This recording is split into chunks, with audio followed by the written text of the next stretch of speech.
வணக்கம். சுற்றுச்சூழல் பாதுகாப்பு அனைவரின் பொறுப்பு. மொழியின் மேலாய் என் உயிருடன் கலந்த எனது தாய்மொழியாம் அன்னை தமிழை வணங்கி அனைவருக்கும் என் முதற்கண் வணக்கத்தை தெரிவித்துக் கொள்கிறேன். என் பெயர் பி. மாரியாசின். மரத்தை வெட்டினோம், புவியை வெப்பமாக்கினோம், நெகிழியை புதைத்தோம், மண்ணின் வளமையை குறைத்தோம், ஓசோனில் ஓட்டையிட்டும் ஓயவில்லை, மண்ணில் சோட்டம் என கொடுக்கப்பட்ட தலைப்பு சூழல் பாதுகாப்பு அனைவரின் பொறுப்பு. மணி நீர் மண்ணும் மழையும் அணிநில காடும் உடையதாரன். இக்குறளில் வள்ளுவர் வளமான சுற்றுச்சூழல் மனிதர்களை போர்க்காசம் போன்று பாதுகாக்கின்றது என கூறுகிறார். சுற்றுச்சூழல் என்பது காடுகள், மலைகள், ஆறுகள், கடல் போன்ற இயற்கை பரப்புகளை குறிக்கும். ஆனால் சுற்றுப்புற சூழலானது பல காரணங்களால் மாசடைந்து வருகின்றன.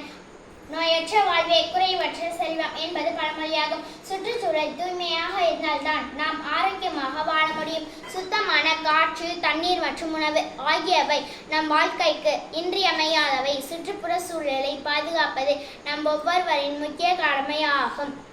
இயற்கையை நேசிப்போம், செயற்கையுடன் வாழ வேண்டுமா என யோசிப்போம். நம்மை சுற்றி உள்ள நிலம், நீர், காற்று என அனைத்தும் மாசடைந்து வருகின்றன. நிலமாசு என்பது ரசாயன பொருட்கள் நிலத்துடன் கலப்பதால் ஏற்படுகிறது.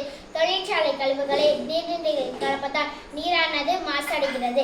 காற்றானது வாகனங்கள், தொழிற்சாலைகளில் இருந்து வெளியேறும் நச்சு புகையினால் மாசுபடுகின்றது.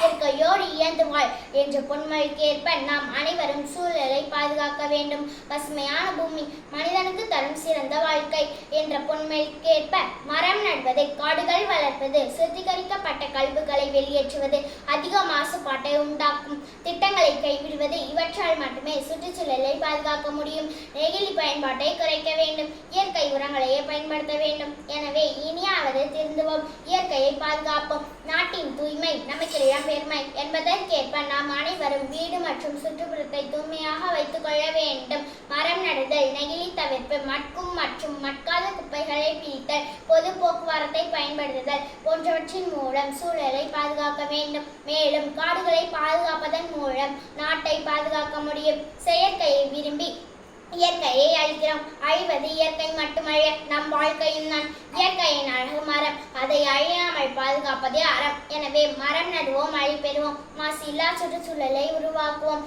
எதிர்கால சந்ததியினருக்கு அழகான பூமியை பரிசளிப்போம் என்று கூறி வாய்ப்புக்கு நன்றி கூறி விடைபெறுகிறேன். நன்றி, வணக்கம்.